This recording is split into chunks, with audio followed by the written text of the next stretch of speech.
Fa unes setmanes que l'Arxiu Municipal de Salt va publicar una fotografia de principis del segle XX on s'hi veia dins de la fàbrica Gasol unes persones jugant a un esport anomenat croquet, que molts cops es confon amb el cricket.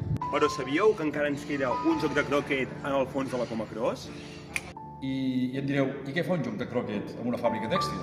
Doncs molt senzill. Mireu, molt abans de que a les fàbriques i al poble en general es comencés a practicar el futbol, el bàsquet, tots aquests esports tan majoritaris, doncs molt abans, a les fàbriques de Salt, tant a la Gasol com a la Comacros, els directius i els encarregats van començar a jugar al croquet. Perquè el croquet ens va venir d'Anglaterra, tot i que els anglesos s'ho van copiar abans dels irlandesos, i tot i que aquests s'ho van copiar dels francesos de la part de la Bretanya.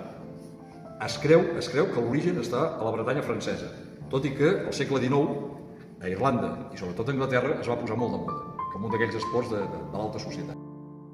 Resumint, el croquet és un esport de precisió i estratègia que té com a objectiu colpejar una bola de fusta i fer-la passar per una sèrie d'arcs metàl·lics amb un ordre preestablert.